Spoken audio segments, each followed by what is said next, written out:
대장동 의혹을 수사하고 있는 검찰이 김만배 씨에 대한 영장 재청구를 앞두고 혐의를 입증하는 데 주력하고 있습니다. 특히 곽상도 의원 아들에게 준 퇴직금 50억 원을 뇌물이라고 의심하고 있는데요. 대가성 입증 여부가 관건입니다. 검찰청에 취재기자 나가 있습니다. 나인 기자. 네, 서울중앙지방검찰청입니다. 네, 김만배 씨에 대한 조사가 어젯밤 늦게까지 진행됐다고요.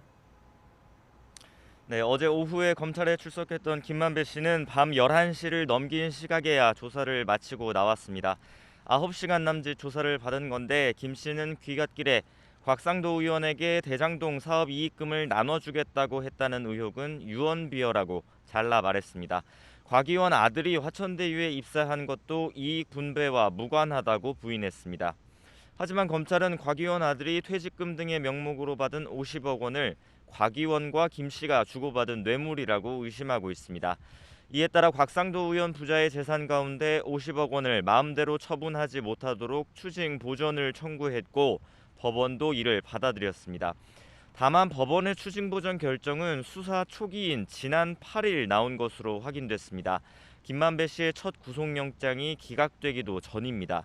추징보전 결정문에는 곽 의원이 지난 2015년 6월 김만배 씨에게 대장동 사업 관련 법적 분쟁 등을 도와주면 아들을 화천대유에 취업시키고 사업 이익금도 나눠주겠다는 제안을 받았다는 검찰 측 주장 등이 담긴 것으로 전해졌습니다.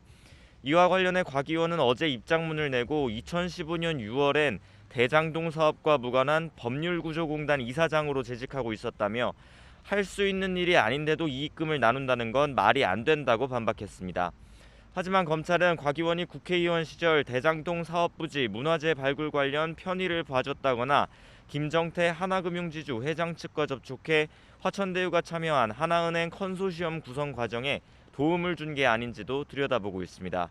모두 대가성 입증과 관련이 있습니다.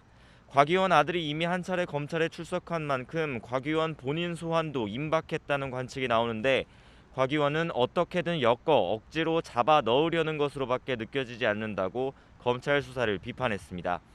검찰은 김만배 씨뿐만 아니라 유동규 전 본부장에 대한 이른바 700억 약정 공범으로 지목된 남욱 변호사의 구속영장도 조만간 청구할 것으로 보입니다. 수사팀은 남 변호사가 유 전 본부장의 자금 세탁용 회사로 의심받는 유원홀딩스에 투자한 35억 원도 뇌물로 보고 있고 이 회사에서 대표이사 직함을 달았던 정모 변호사도 어제 다시 불러 조사했습니다. 지금까지 서울중앙지검에서 전해드렸습니다.